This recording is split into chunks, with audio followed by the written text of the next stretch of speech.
tenemos que hablar sin duda de la que ha sido la medida estrella que ha presentado su ministerio. Tan solo 40 días después de su toma de posesión, el Ministerio de Consumo presentó medidas para regular la publicidad del juego online. Son estas. Se prohíben los anuncios de apuestas online en vallas publicitarias y en soportes físicos urbanos si así lo decide la comunidad autónoma. No se podrán anunciar ni en el interior ni en el exterior de espacios donde pueda haber menores. Se limitará la publicidad a la franja de la madrugada entre la 1 y las 5. Salvo en el caso de las retransmisiones deportivas que comiencen a partir de las 8 de la tarde. Los famosos no podrán publicitar casas de apuestas. Los anuncios tendrán que ser neutros, no podrán apelar al juego como factor de éxito ni hacer llamamientos para apostar. Se prohíbe su aparición en las webs dirigidas a menores y en banners publicitarios invasivos. Los equipos de fútbol podrán seguir llevando la publicidad de las casas de apuestas en sus camisetas. La única excepción será en las camisetas de talla infantil, que no podrán portar el logotipo de este tipo de patrocinadores. Cuando Unidas Podemos no estaba en el gobierno, el compromiso era regular la publicidad del juego y las apuestas prohibiéndola, como el tabaco, pero no ha sido así. ¿Por qué?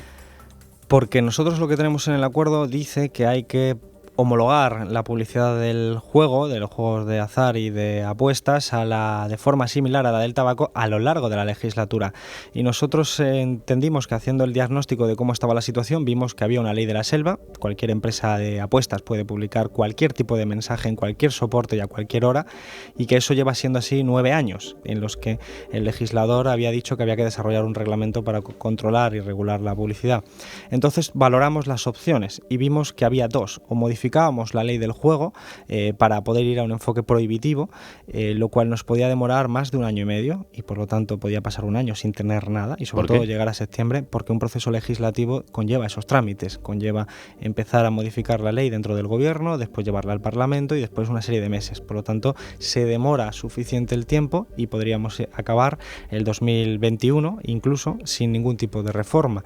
Y teníamos otra opción, que era la opción de desarrollar el reglamento, que es una técnica legislativa que lo que hace es desarrollar una ley, la ley del juego del 2011. Ese reglamento nos permitía dar un paso de gigante, y es lo que hemos hecho. Hemos prohibido el 80% de la publicidad que hoy mismo se está emitiendo. Cuando entre en vigor no va a ser posible, y el 20% restante va a estar muy regulada.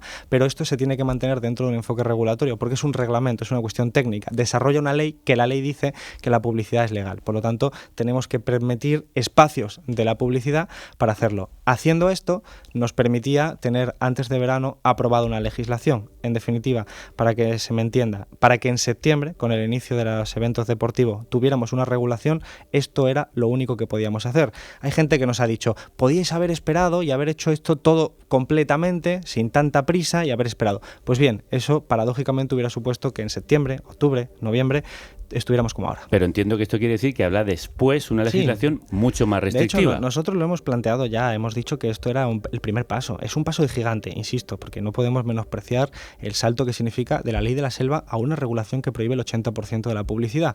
Pero hemos dicho, es el primer paso. Lo que pasa es que se mantienen los horarios con más impacto, con más audiencia, se mantiene.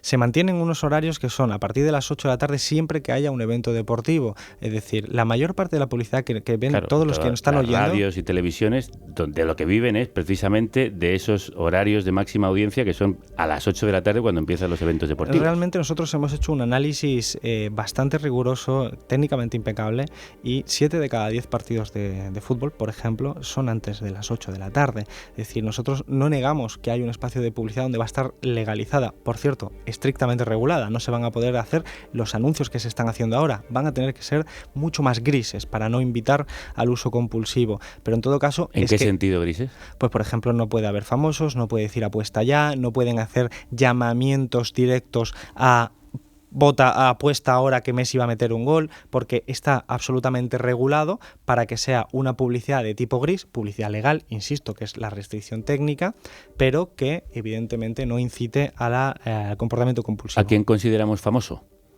Bueno, la cuestión del famoso nosotros hemos dejado sin definición precisamente para que las empresas no se vean tentadas, por ejemplo, de decir que un youtuber no es una persona famosa. Es decir, nosotros tenemos que entender que el sector del juego es un ecosistema complejo. Nosotros no solo estamos regulando la radio y la tele, también la sociedad de la información, también la plataforma de vídeo. El uso de YouTube, por ejemplo, es un uso que hacen especialmente la gente joven. Y si nosotros prohibimos todo de golpe también en esas plataformas convencionales, las empresas de publicidad pueden derivar su dinero a otros lugares y pagar a youtubers para hacer esa publicidad. Pues eso también lo controlamos. Es un primer paso enorme, pero dentro de un proceso y de plan integral. Y en ese proceso y plan integral, ¿habla finalmente la prohibición de la publicidad del juego como se prohibió en su momento la publicidad del tabaco y la bebida? Nosotros tenemos que recordar que el tabaco también llegó a la situación actual de forma gradual. Porque la gente se olvida, gradual tanto en su publicidad como en eso. Que se la repito es muy clara. No, pero habrá una prohibición te lo digo, finalmente. Javier, si yo no rehuyo en absoluto las respuestas, nosotros vamos a cumplir con lo que es el acuerdo. Y el acuerdo lo dice así, de forma similar al tabaco. Y eso es lo que vamos a conducir. Pero estamos tratando de hacer una pedagogía porque necesitamos explicar a la gente que, por ejemplo, el tabaco ha prohibido la publicidad y el consumo sigue subiendo. ¿Por qué? Porque esto no es un problema solo de publicidad, por eso hablamos de plan integral, hablamos de que nuestras ciudades, de las casas de apuestas, que es un elemento, digamos, de competencia autonómica, no del gobierno, son el principal foco del problema, porque la gente joven especialmente hace su ocio allí. Es decir, es un problema social y por eso vamos a acompañar ese plan integral con campañas de sensibilización, de prevención, exactamente cumpliendo ese acuerdo que dice de forma similar al tabaco, y el tabaco no solo fue la publicidad. El reglamento ha sido muy cuestionado desde los colectivos afectados, votantes, militantes, incluso desde las mismas filas de Unidas Podemos. Lo sabe usted, ¿verdad? Sí. ¿Le parecen exageradas o injustificadas? Yo creo que hay una parte enorme, la mayoritaria, que es sincera, pero que nosotros hemos caído en el error, y eso lo asumo personalmente, de no haber sabido explicar cuáles son las limitaciones que hemos enfrentado y que estoy tratando de explicar, por ejemplo, en una parte aquí en esta entrevista, y estamos ante un proceso gradual, es el primer paso de muchos otros procesos, por ejemplo... El compromiso está de una ley con más restricciones. Por supuesto, pero además eso lo dijimos siempre. Lo que ocurre es que también había gente que pensaba que... Lo recordaremos, al final de la legislatura. Pero además es que es así, es decir, nosotros tenemos un acuerdo que es nuestro mandato, es nuestro contrato, por decirlo de una manera. Por cierto, no se agota en las casas de apuestas, pero evidentemente hay que cumplir con eso. Sí, ahora hablamos de otras materias que también son relevantes y tienen que ver con su ministerio. Hemos consultado con los agentes implicados en la materia. Mariano Choliz es catedrático de Psicología y miembro del Consejo Asesor de la Dirección General de Ordenación del Juego, y afirma que la regulación tendría que ser similar a la del tabaco, dado que es un problema de salud pública. El juego es potencialmente adictivo, causa un problema de salud, que es la ludopatía, es causa no solamente de la bancarrota familiar, sino también hasta de suicidios, por lo tanto debería restringirse. Si se permite esa actividad, que es potencialmente adictiva, por lo menos que no se publicite. El publicitar a partir de las 8 no me parece ni siquiera que sea legal, porque el juego debería ser de 1 a 5 de la madrugada, en todo caso, la publicidad. Y es una concesión a las apuestas deportivas, que son precisamente más adictivas que cualquier otro tipo de juego, injustificable a mi juicio. Es que no lo encuentro justificación por ningún lado. ¿Qué le parece? ¿Es injustificable? ¿Es una cesión a las casas de apuestas y de juego?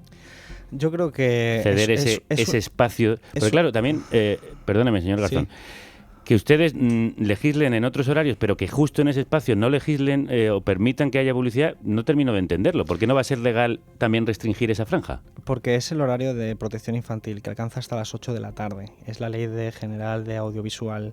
Y por lo tanto nosotros no podemos infringir la ley porque estamos desarrollando un reglamento. Es una cuestión técnica muy obvia. Si hubiéramos hecho caso a la persona que acaba de hablar, nos podrían recurrir este Real Decreto y nos lo tumbarían. Y por lo tanto, la cuestión es muy clara. De aquí a dentro de un año, ¿cómo queremos estar?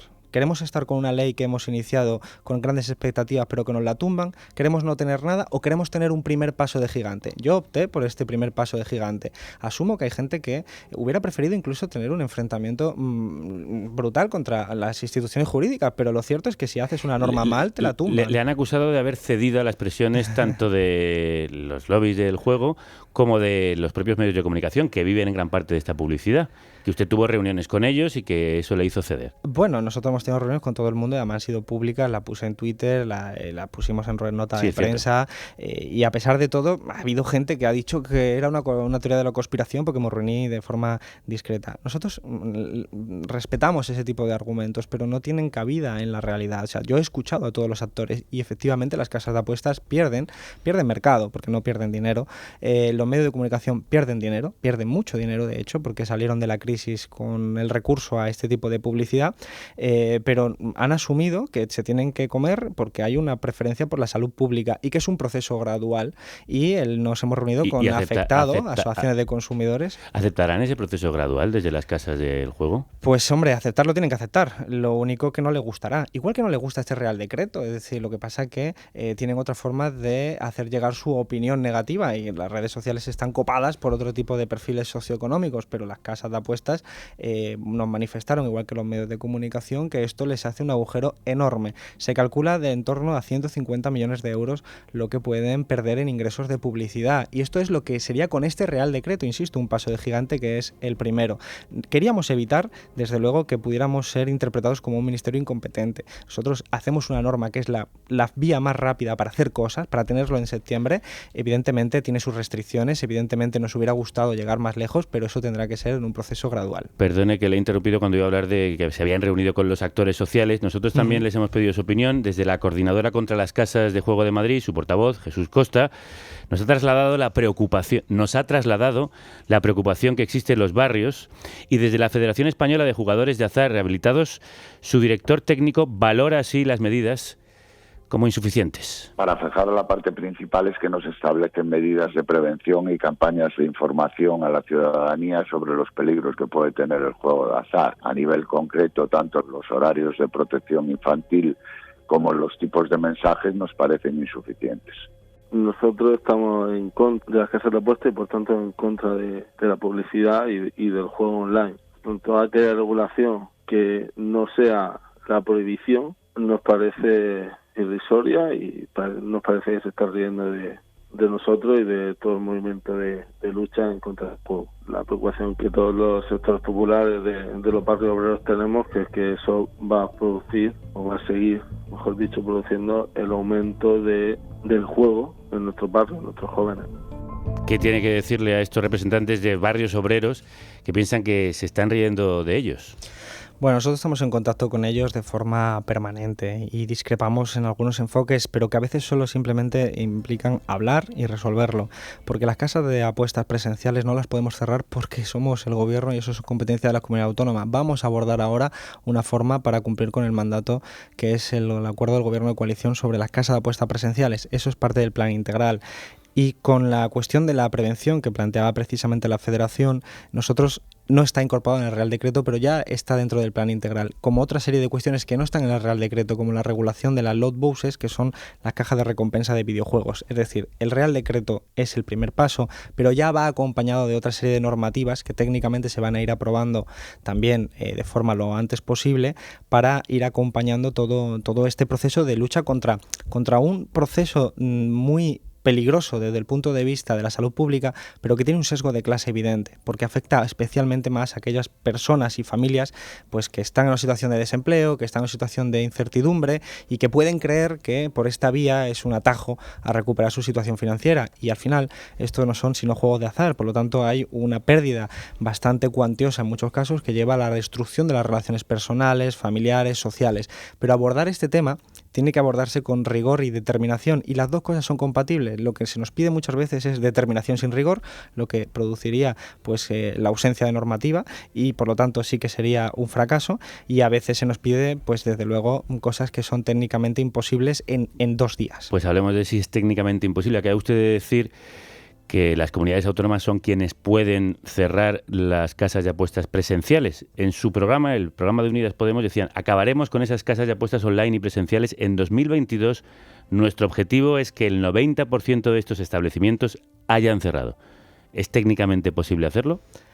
Técnicamente posible es porque tienen que decir las comunidades autónomas. Es decir, si me estabas preguntando, Javier, si puede poner una ley la comunidad autónoma que diga se cierra la casa de apuestas, se puede. ¿Y desde el gobierno qué se puede hacer? Desde el gobierno nosotros vamos a convocar a todas las comunidades autónomas y a todos los consejeros para ver cómo abordar esto. Las comunidades autónomas han regulado de forma muy asimétrica la cuestión del juego y de las casas de apuestas. Hay lugares como Cataluña donde apenas hay casas de apuestas y hay lugares como Madrid donde eso está disparado.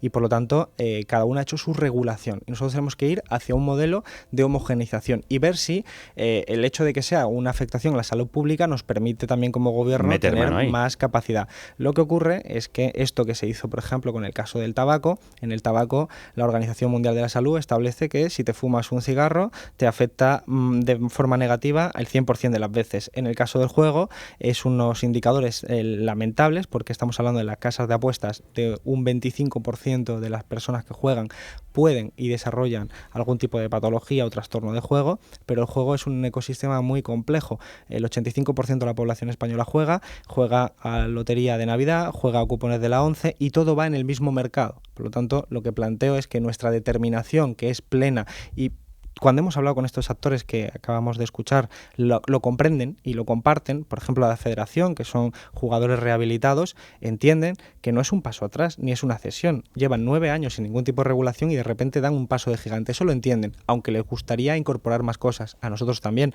pero todo tiene que hacerse de manera que no nos lo tumben. Una última cosa. Hazte productor. Defiende tu altavoz.